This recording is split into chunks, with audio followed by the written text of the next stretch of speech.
Your navigation system just started screaming. Hull temperature readings climb past anything in the manual, and somewhere back on Earth, a documentary narrator is describing black holes as mysterious cosmic objects, while animations show gentle swirling light. None of that covers what's happening to you right now, which involves your blood vessels rupturing from tidal stress, your retinas cooking from X-ray bombardment, and space-time itself dragging you forward faster than your engines can push back. Planetarium shows don't include any of this. Soothing music and artist renderings of glowing orange rings leave out the part where you actually die. All of that lives in the fine print, and you just crossed the point where reading it would have mattered. Science fiction shows one death, maybe two, usually something quick involving dramatic stretching toward a bright light. Physics offers you a menu of 8 distinct ways to die, and which ones claim you? First depends entirely on what kind of black hole you wandered into, and how close you got before realizing your mistake. This is the fine print on cosmic gravity wells, so let's read it together. Death 1. Spaghettification tears you apart, atom by atom. Everyone thinks they understand this one. Fall in, stretch, die. Interstellar showed a graceful elongation toward the light, and that image stuck. What actually happens at the molecular level looks nothing like the movie. Gravity follows an inverse square law, which means the pull on your feet differs from the pull on your head by an amount that scales with the cube of your distance from the center. Get close enough, and that gradient exceeds the tensile strength of human tissue. And that's when your body stops being a unified structure. Tearing doesn't start at your extremities. Your core goes first, because blood vessels and organ tissues have the lowest structural integrity. Capillaries rupture as the pressure differential pulls blood in 2 directions simultaneously, and your cardiovascular system fails before you register what's happening. A solar mass black hole produces tidal acceleration of 51,700 g at just 100 kilometers from center, and that translates to roughly 500,000 newtons of differential force across your body. Your spine fails at around 9,000 newtons. The math leaves no room for survival. And here's what documentaries skip entirely. This death has a size threshold. Approach a supermassive black hole like Sagittarius A star, and the tidal force at the event horizon drops to 317 newtons, roughly the weight of a backpack distributed across your frame. Crossing that horizon wouldn't feel unusual at all. You'd survive the crossing, still conscious, with exactly 62 seconds remaining before something else on this list finishes what tidal forces couldn't start. Most black holes won't let you get close enough for any of that to matter. They cook you first. Death 2. The accretion disk incinerates you at 100 million Kelvin. Most people picture black holes as lonely dark spheres floating in empty space, and that's the screensaver version. Active black holes sit surrounded by swirling disks of superheated matter, and your approach trajectory becomes a cremation the moment you enter that zone. When matter spirals toward a black hole, it doesn't fall straight in. Orbiting matter compresses and heats through gravitational friction, creating a disk structure where temperatures climb higher the closer you get to the center. Inner accretion disk temperatures around a stellar mass black hole like Cygnus X1 reach 100 million Kelvin. The sun's core runs about 15 million. You're approaching something with an inner ring 7 times hotter than the center of a star, and none of the promotional material mentions this. Standard spacecraft aluminum melts at 933 Kelvin, and the most heat-resistant ceramics ever manufactured fail below 4,000 Kelvin. Accretion disk temperatures exceed these thresholds by a factor of 25,000, and you intersected lethal heat millions of kilometers before reaching anything gravitationally interesting. Corona temperatures floating above the disk climb past 1 billion Kelvin, a zone where matter exists only as fully ionized plasma. Your hull doesn't gradually heat and fail. Solid transitions directly to plasma in a fraction of a second, and you transition with it. But here's the thing about accretion disks. Heat isn't even the fastest killer. Radiation reaches you first. If you're enjoying my video, please subscribe, like this video, and comment below. I spend a lot of time researching and editing these videos, and would appreciate the support. Thanks a ton.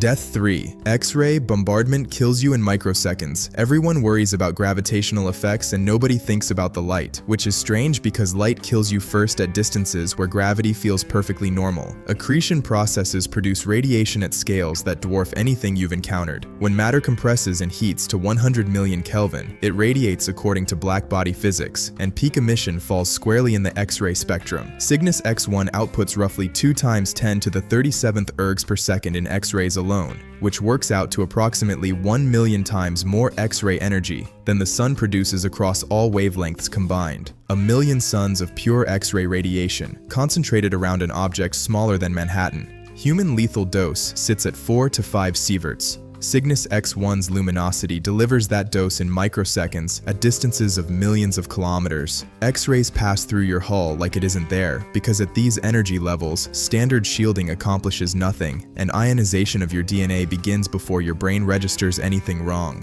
Damage mechanism works like this. X-ray photons strip electrons from atoms in your tissue, creating reactive ions that shatter molecular bonds. DNA helixes break, proteins denature, and cell membranes lose coherence.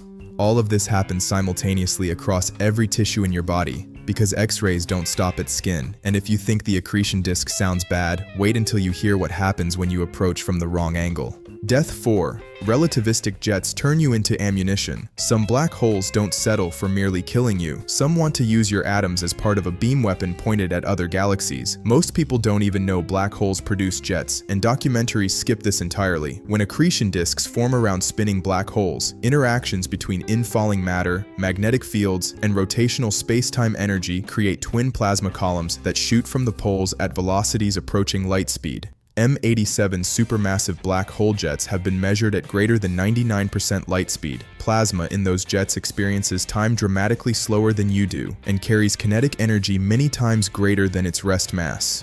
M87's jet extends 5,000 light-years at optical wavelengths and over 100,000 light-years at radio frequencies, which means you can die from this particular mechanism at distances usually reserved for interstellar travel. Jet base measures about 120 astronomical units across, and your window for avoiding it was never large. Interception by a relativistic jet doesn't leave remains. Plasma temperatures reach billions of Kelvin, while magnetic fields accelerate your ionized atoms to near-light velocity.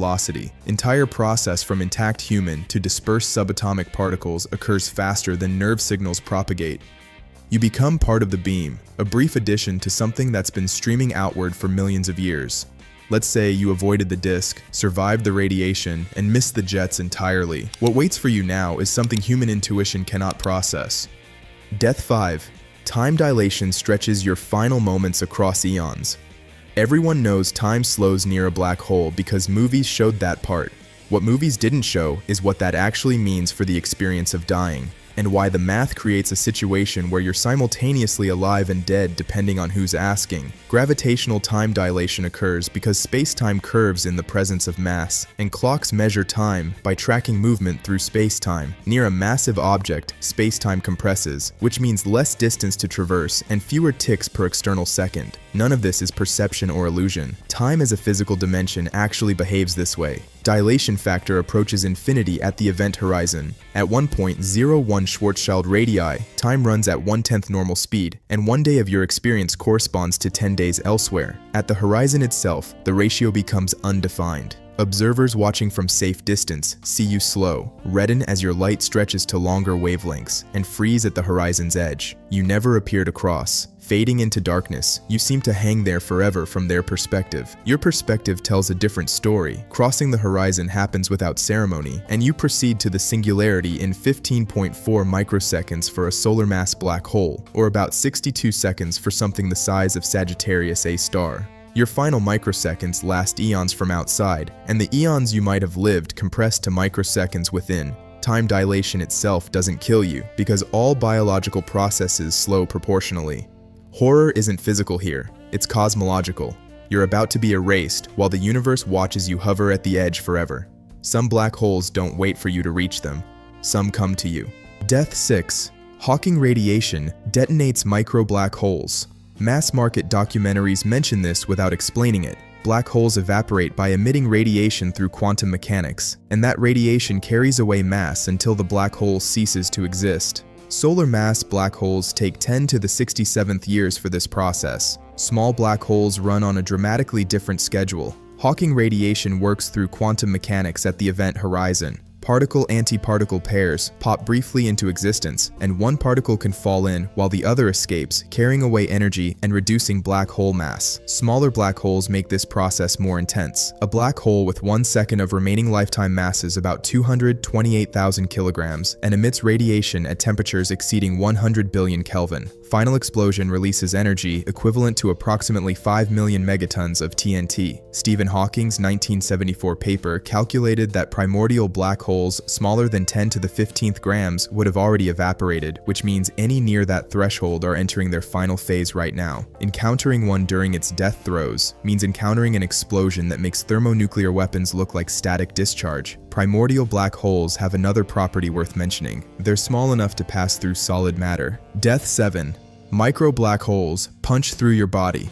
A primordial black hole massing 140 billion metric tons measures 0.4 picometers across, smaller than a hydrogen atom. And when it passes through your body, the physics become disturbingly local. Objects that dance moving through tissue create supersonic shock waves as matter fails to move aside fast enough. Passage compresses tissue along the trajectory, generating heat and pressure equivalent to a bullet wound, despite no projectile existing in any conventional sense. A 2025 study modeled the threshold at approximately 140 billion metric tons for shock damage. Masses around 7 times 10 to the 18th grams produce tidal forces during transit sufficient to rupture individual brain cells. Nanonewtons of force over microseconds as the singularity passes through your skull, tearing neurons apart through differential gravitational pull. Good news, if anything qualifies, micro black holes cannot eat you from inside. Quantum effects at microscopic scales prevent efficient matter accretion, and calculations show absorption would take longer than the age of the universe. Transit accomplishes plenty of damage without consumption, and you would never know what hit you. Everything so far covers what kills you on the way in. Now we reach the destination that was never optional. Death 8. The singularity terminates space-time. Assuming you survived everything else and maintained consciousness through the event horizon, you now approach the endpoint that all trajectories share. Singularity waits at the center, and singularity represents the termination of physics itself. Mathematics describes the singularity as something other than a place in the conventional sense. Call it a moment, a final instant you cannot avoid any more than you can avoid next Tuesday. Once inside the event horizon, every possible trajectory through space-time leads to the singularity in finite proper time. Fire rockets in any direction, and geometry ensures arrival at the same endpoint. Solar mass black holes give you 15.4 microseconds of subjective time between crossing the horizon and reaching the singularity. Sagittarius A star gives you approximately 62 seconds. A 3 billion solar mass black hole might give you hours of consciousness inside the event horizon before you arrive. Space-time curvature becomes infinite at the singularity. Geodesics. The trajectories all objects follow through curved space-time simply end. No beyond exists. Mathematics stops describing anything recognizable as space or time. Existence ends not because your body fails, but because the universe no longer contains a place for you to be. 8 mechanisms from familiar physics to quantum strangeness, and which ones claim you depends on circumstances you lost control of long before arrival. Planetarium shows feature gentle spirals and soothing narration. Physics shows tidal forces at hundreds of thousands of GE, temperatures at hundreds of millions of Kelvin, radiation doses delivered in microseconds, and time dilation approaching infinity, while your consciousness ends in moments you cannot perceive. That's the fine print. Everything the cosmic tourism pitch left out while the orchestra swelled and animations showed beautiful orange rings. What's the next cosmic death sentence you want the fine print on? Magnetic fields do something specific to your nervous system, and the effects on your sodium ion channels aren't what astronomy podcasts cover. If you're enjoying my video, please subscribe, like this video, and comment below. I spend a lot of time researching and editing these videos and would appreciate the support. Thanks a ton.